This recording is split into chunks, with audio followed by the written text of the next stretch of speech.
Good morning, my dear girls. I really hope you enjoyed your long weekend.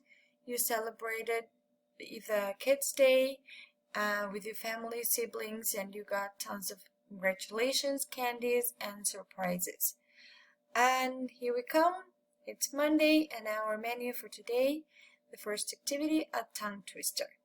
So, it says here you'll need to say it 3 times, but first I'll read it slowly for you, and the second time I'll do my best to pronounce it as fast as I can.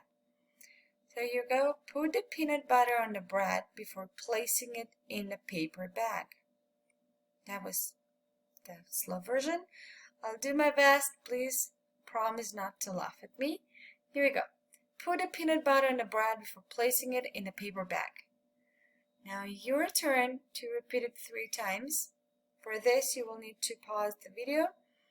And if your mom or your siblings can take a video of you and send it to me, I really appreciate it. I miss you tons, and I wish to be with you right now to see you, or at least to hear how you read this tongue twister. Okay? So after doing this activity, we're going to the next one. For this one, you will need a video. I will play it for you in a second, and your book on page 51. How this video and activity are related, here I'll explain you.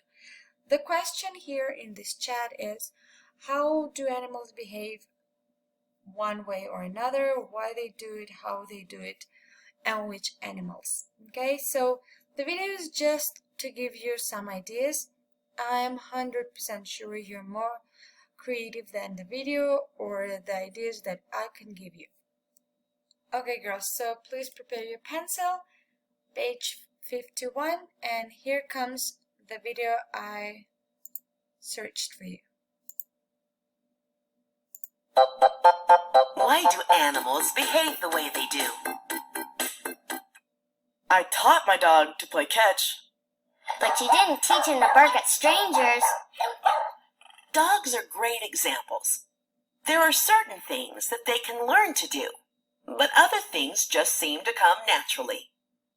Animals are endowed with instincts, certain attributes that they are born with, such as the instinct to eat, the instinct to move in certain ways, and the instinct to protect themselves.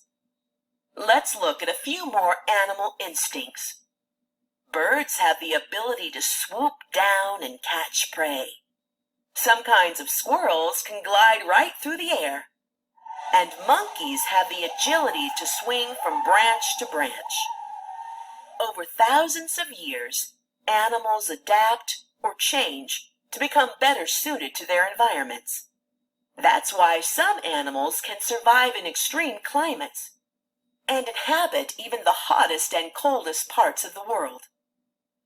This week, you will learn that animals have amazing abilities, adapt to their environments, and interact with people. Why do you think animals behave the way they do? Okay, guys, so now it's your turn to complete the chat on page 51. Don't forget to send me a picture. The video of you reading the tongue twister is not mandatory, but I would really love to see you guys. Take care, and I'll see you on Tuesday.